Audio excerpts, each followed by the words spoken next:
Mesdames, messieurs, hiboux, chouettes et autres êtres nocturnes, bienvenue dans La Chouette a dit, la capsule du podcast plein phare. Et dans la série à la découverte de ma belle Dijon, aujourd'hui je vous emmène place de la Libération à Dijon, à la rencontre de Laurent Cessin, et c'est notre 3e épisode sur les places du cœur de Dijon. Vous venez avec moi ? Allez, en voiture.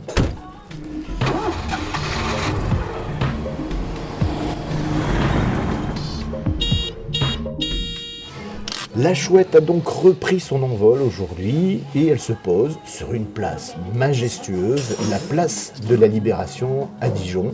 Et avec moi, toujours mon guide favori, Laurent Cessin. Et aujourd'hui, pour tout vous dire, on va être transparent avec vous, même si nous ne sommes pas filmés, mais nous nous sommes mis à l'abri car il pleut. Place de la Libération, et donc nous nous sommes mis quand même bien au chaud.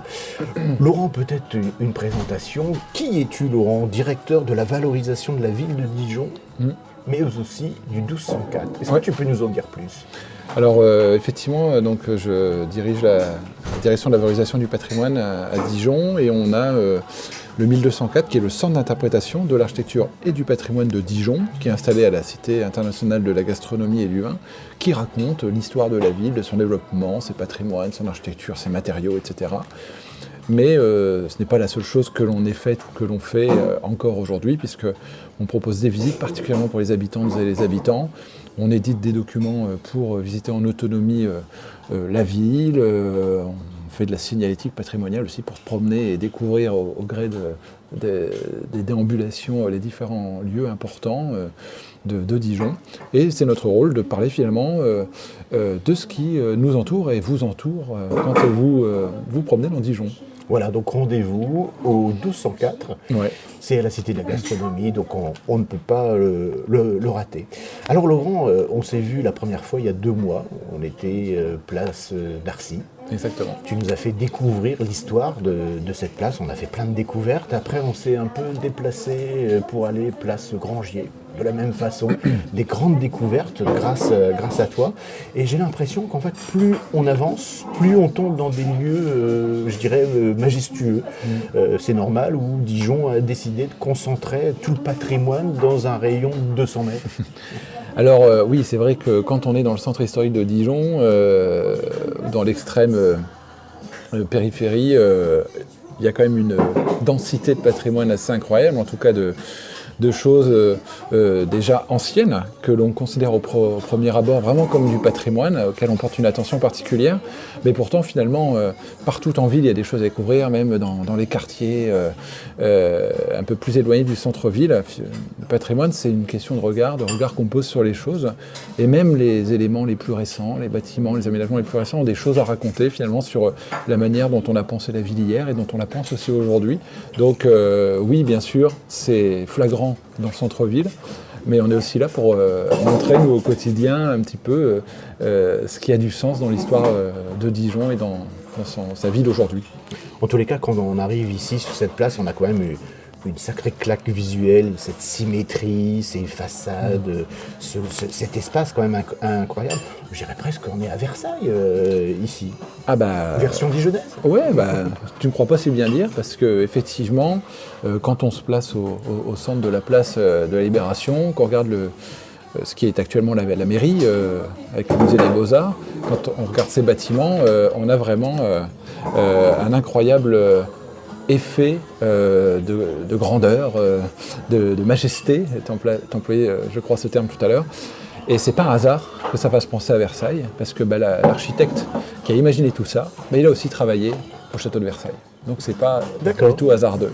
C'est Jules Ardouin-Mansart, architecte du roi. Très bien.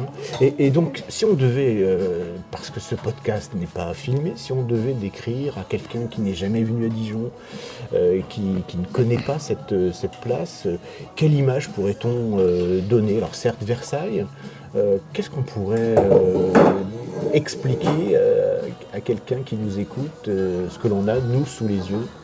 Voilà, il faut imaginer que d'un côté de la place, on va dire, on a ce grand bâtiment, ce qu'on appelle le Palais des Ducs et des États de Bourgogne, donc avec cette grande symétrie, cette grande régularité, très versaillaise justement, avec quand même la petite particularité d'avoir cette haute tour qui s'élève au milieu du corps central, la tour Philippe le Bon, héritée du Moyen-Âge, mais ça c'est une longue histoire aussi. Et face à ce bâtiment, donc on va dire sur la place elle-même, eh bien, il faut imaginer un demi-arc de cercle ponctué d'arcades, donc très symétrique, très identique et qui donne une véritable unité à cette place. Et puis on va dire que, alors je suis peut-être pas très bon en mesure, mais en largeur, on a une place qui fait à peu près la taille d'un terrain de football, quoi. Donc on a quand même quelque chose de grand et de très uniforme sur le plan de l'architecture. Et là, donc, la nuit tombe, je dirais, alors qu'on est en train d'échanger. Et de jour ou de nuit, on peut dire que la place a deux visages. Qu'est-ce qui change le plus dans l'ambiance, selon toi? Ce qui change, c'est une perception, finalement, comment on perçoit la place. Une fois la nuit tombée, l'éclairage, alors à la fois l'éclairage public qui nous permet de voir un petit peu où on marche et où l'on va, crée des repères un petit peu différents, contrairement à la lumière naturelle. Mais surtout, il y a aussi une lumière d'ambiance, d'architecture, qui met en valeur certains éléments justement de la façade de la tour et qui fait ressortir vraiment à la fois cette symétrie et tous les éléments saillants en fait de ce bâtiment qui presque attire encore plus l'œil sur les détails de cette architecture et de l'architecture de la place dans son ensemble. Et pourquoi ce nom Libération? Est-ce qu'avant 1945, elle portait un autre nom ou ça date d'avant? Alors effectivement, elle n'a pas toujours porté ce nom. Le nom de Place de la Libération a été donné après la libération de Dijon, donc le 11 septembre 1944, donc quelques mois après, pour célébrer évidemment cet événement et la fin de l'occupation. Mais elle a porté plusieurs noms. D'abord, donc quand elle est créée, on y reviendra peut-être un petit peu après, à la fin du XVIIe siècle, c'est la place royale, c'est une place royale. Puis après la Révolution française, un petit peu comme on en avait parlé avec les Condés au niveau de la porte Guillaume qui a Place d'Arcy. Voilà, Place d'Arcy, qui est devenue porte Guillaume après avoir été porte Condé. Et on efface ces éléments de l'Ancien Régime, symbole du roi, elle devient la place d'Armes. Comme place aussi de manœuvre et de représentation à cet endroit. Et elle prendra aussi temporairement, durant la Seconde Guerre mondiale, le nom de place Pétain. Voilà, donc voilà, finalement, avant de devenir place de la Libération, et là encore, les noms sont symboliques, symptomatiques, finalement, des périodes, des époques, exactement.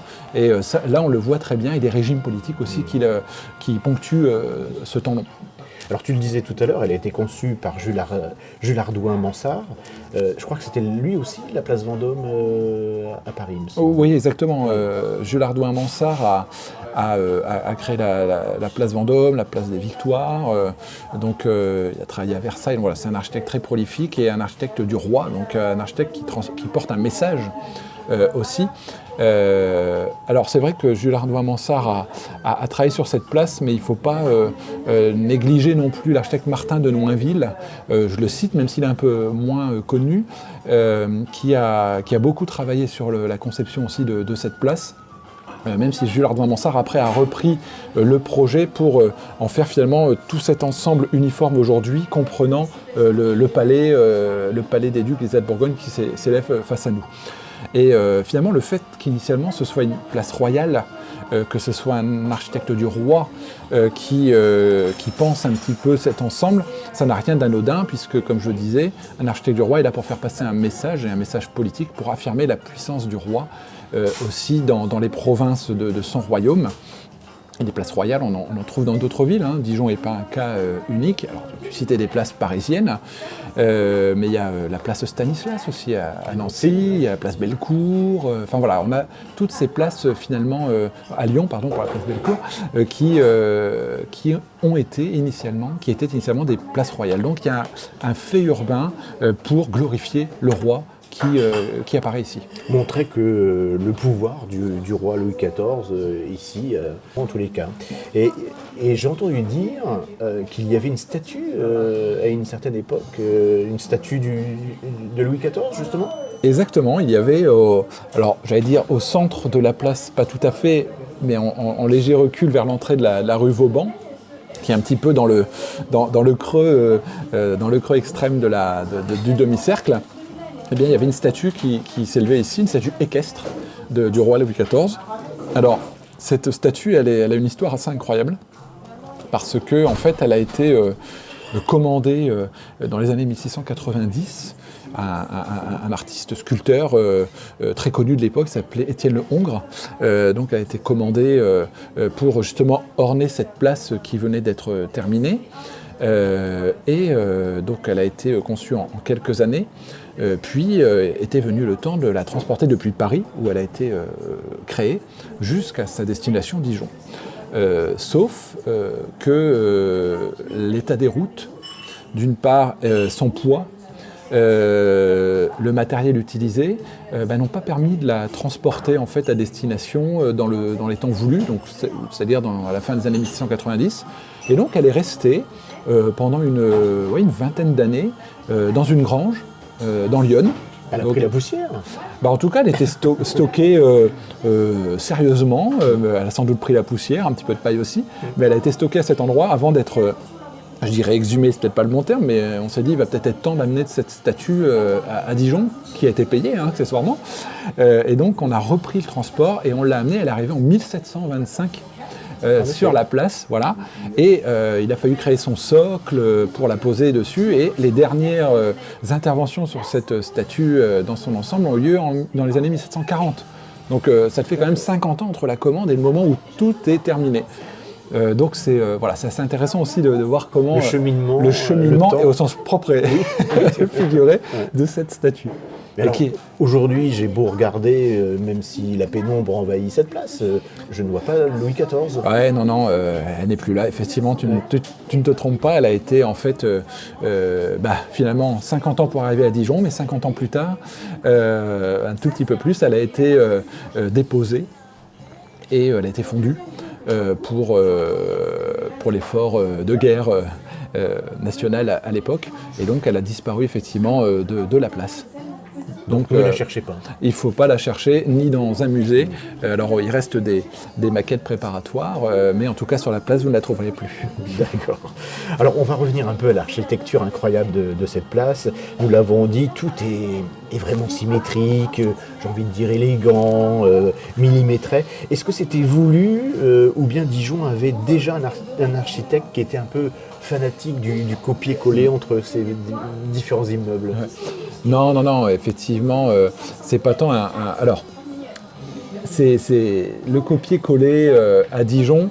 On peut dire qu'on n'a pas deux bâtiments comme ça, aussi impressionnants, aussi grands à Dijon.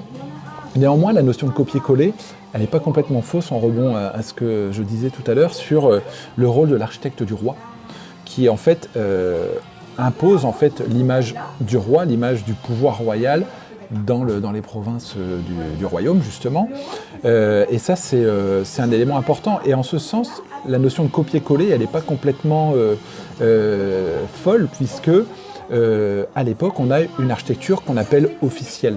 C'est pour ça que penser à Versailles, quand tu vois le palais des Ducs et des Bourgogne et la place qui est face à lui aujourd'hui, c'est pas un hasard. Et finalement, tu regardes d'autres places royales qui sont créées dans les mêmes années, mais tu as ce même modèle d'architecture qui est transmis. C'est un modèle de pouvoir, un modèle qui est réglé, une architecture officielle. Il y avait une académie d'ailleurs d'architecture royale d'architecture plutôt, qui avait été créée dans les années 1670 et qui dictait le bon goût en fait en matière d'architecture. Et finalement, les architectes du roi qui travaillent pour le pouvoir, ils déclinaient cette architecture, donc presque à la manière d'un copier-coller. Et c'est exactement ce que l'on a ici. Et en fait, pour ce projet, quand tu regardes le palais, là, alors je sors un peu de la place, mais on regarde quand même cet élément important qu'est le palais.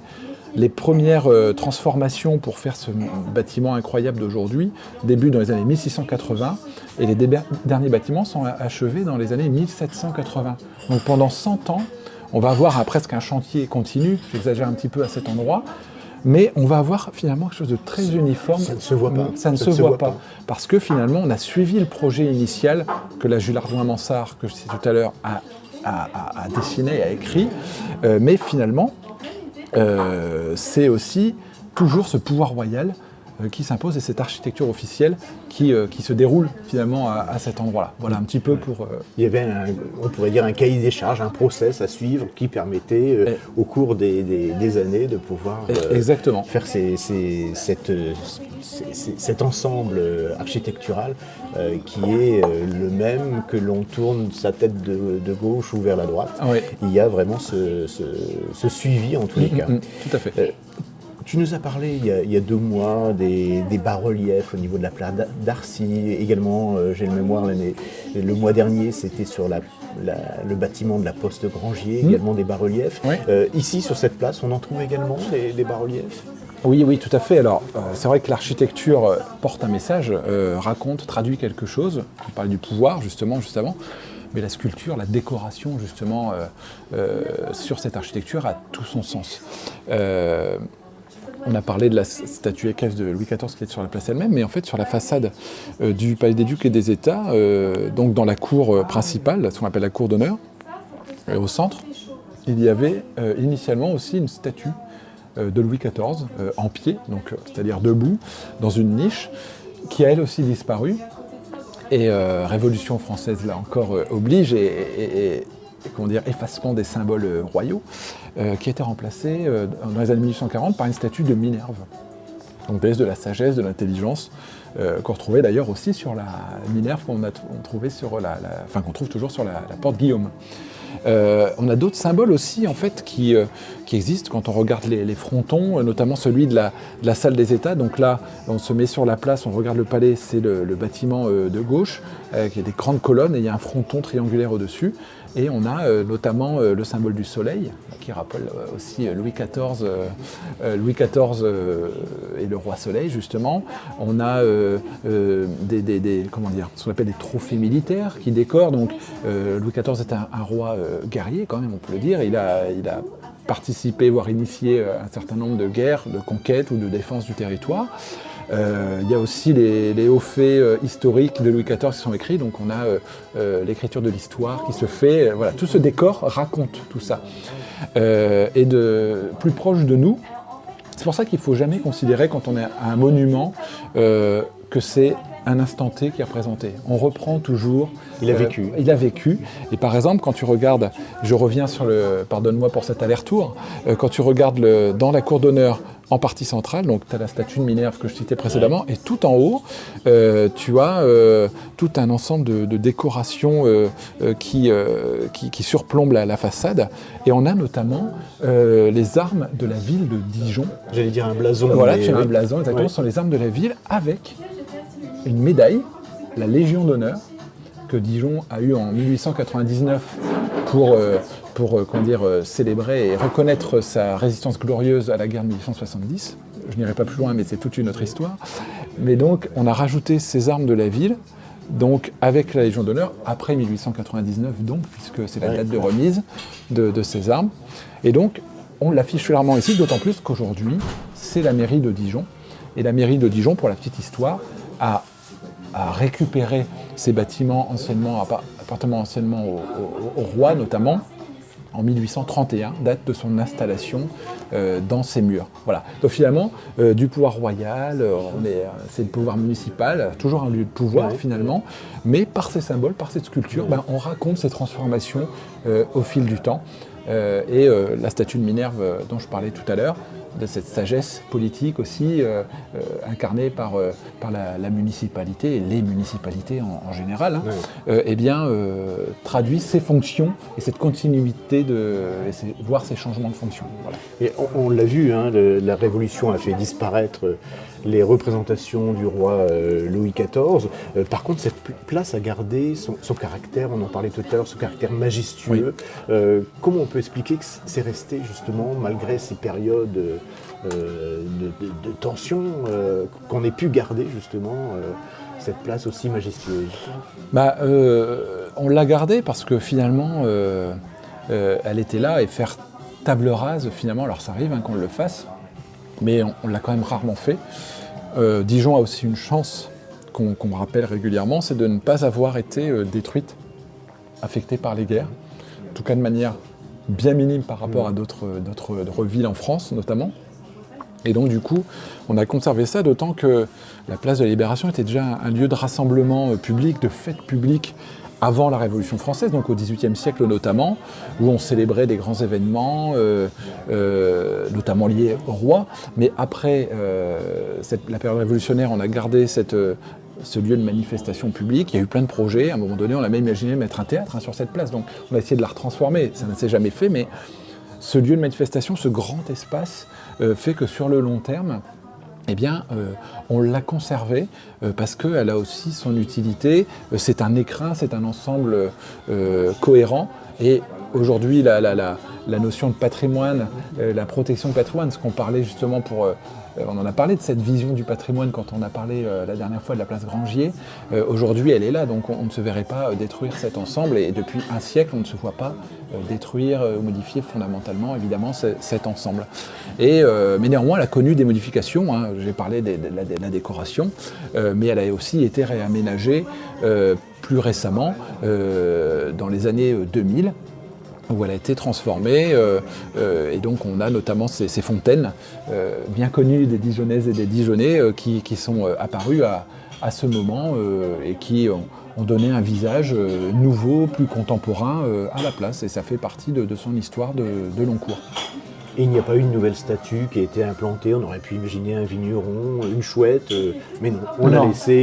Pas ici. Ça aurait peut-être cassé un peu le côté majestueux, mais. Peut-être, mais voilà. bon, le vigneron, on l'a quand même placé François. Oui, c'est vrai. C'est une autre histoire. En tous les cas, quand on se balade, on voit que la place est toujours vivante, quelle que soit l'heure à laquelle on la traverse. Donc il y a évidemment les cafés, les restaurants, les passants. Il y a aussi de nombreuses cérémonies qui sont organisées sur cette place.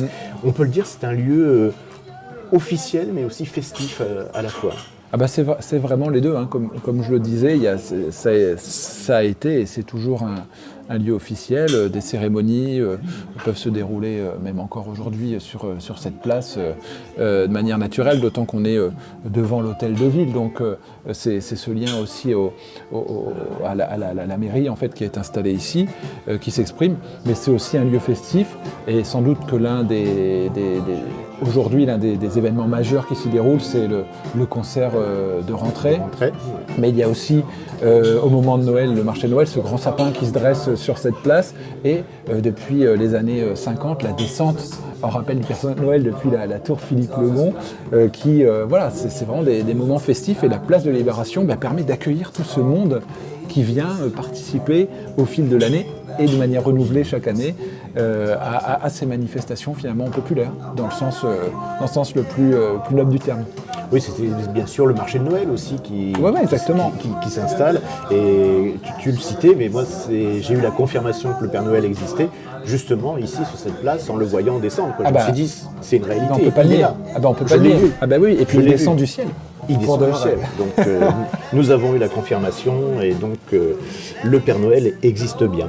Et on peut dire que c'est aussi le salon de Dijon où tout le monde finit par passer un jour. C'est un passage, j'ai envie de dire obligé, lorsqu'on se balade dans le centre-ville de Dijon. C'est incontournable dans le sens où c'est l'hôtel de ville, donc c'est un lieu même de citoyenneté pour les habitantes et les habitants. Mais quand on vient visiter Dijon, passer par la tour Philippe Le Bon, venir ici, c'est un petit peu dans tous les guides, dans tous les circuits de visite. Et en plus, elle est au milieu de cette grande rue, la rue de la Liberté, qui est l'axe principal, l'artère principale quand même de Dijon. Donc on finit par arriver, d'autant plus que quand on regarde sur un plan le centre-ville de Dijon d'aujourd'hui, la place est quasiment située au centre. Donc, en fait, c'est vraiment un lieu de convergence presque naturel. Donc, c'est le passage obligé et passage plutôt agréable quand même pour l'œil averti ou pas d'ailleurs. Même si on n'y connaît pas grand-chose, ou l'architecture ne nous intéresse pas vraiment, et je l'entends parfaitement, on est quand même interpellé, attiré, et on se dit c'est quand même pas mal. Et tu en parlais il y a quelques instants du changement, de l'évolution, de la transformation au niveau de cette place. Est-ce qu'on peut dire que depuis sa création au XVIIe siècle, il y a eu vraiment beaucoup de métamorphoses sur cette place? Pas tant que ça, en définitive. Elle a gardé sa physionomie générale, elle a gardé sa forme semi-circulaire. Le Palais des Ducs et les États de Bourgogne a changé à la marge dans sa décoration notamment, dans ses sculptures décoratives. Mais finalement, rien n'a changé fondamentalement. Si on se concentre quand même sur la place, qu'on regarde les arcades, il faut quand même se dire qu'une nouvelle rue a débouché sur la place au cours du XVIIIe siècle, la rue Vauban, dont je citais tout à l'heure, qui en fait s'est ouverte, on va dire, sur la place au cours du XVIIIe siècle. Et autre élément qui a sans doute changé un peu la physionomie, c'est que quand les arcades ont été construites donc au niveau de ce demi-cercle, initialement, il n'y avait pas de toiture dépassante. Il avait été dit qu'il ne devait rien avoir qui dépasserait de ces arcades. Mais cela n'a tenu, entre guillemets, que 150 ans environ. Au XIXe siècle, on a autorisé à construire par-dessus les arcades. Mais initialement, il faut imaginer quelque chose de plus ramassé, pardonne-moi l'expression, un peu plus plat, avec vraiment les arcades comme unique horizon. Et finalement, on a surélevé les bâtiments qui étaient derrière au XIXe siècle. Mais fondamentalement, ça n'a pas changé la place. Elle a gardé très très largement son allure initiale. Il n'y a plus de voitures depuis quelques années. Par contre, ça, effectivement, c'est un fait important.